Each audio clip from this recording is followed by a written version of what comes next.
Proper handling of vaccines is very important because you can make them ineffective if you don't handle them properly.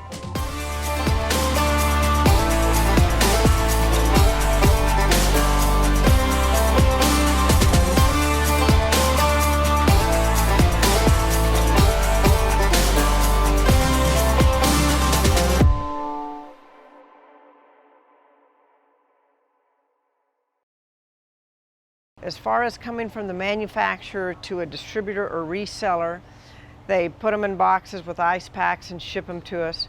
Some are in transport 1 day, some are in transport 3 days.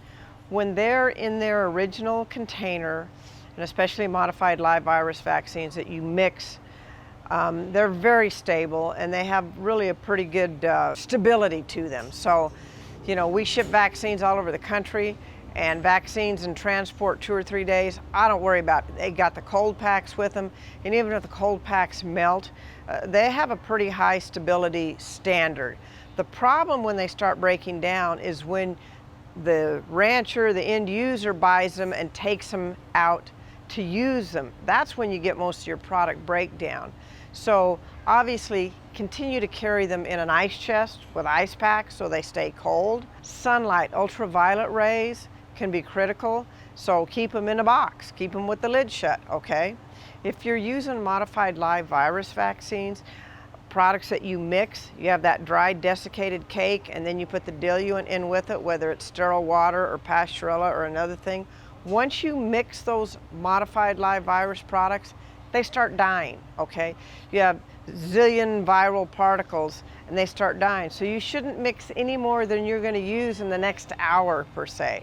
So if you're working cattle and you want to mix a 50 dose bottle, mix a 50 dose, but then work 50 doses. Don't stop, go to lunch, and then come back.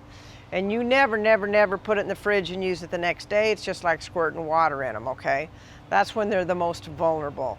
So just use ice packs, ice chests, these new HandyVacs when you go to the shoot and use them. That's really important. And in the country now, we have what we call a BQA, Beef Quality Assurance Program, that the National Cattle Association set up. You can go online and get certified for that, but it just gives you really good handling tips, and I would encourage you to go online to the BQA, Beef Quality Assurance Program, and it talks about handling vaccines, and it definitely makes a difference, because if you're going to have product failure, it usually happens when the rancher goes out in the field, mixes it, throws it on the dashboard of the pickup or something like that. We can't be doing that. This is great science and great technology, so we got to treat it with that care and that respect.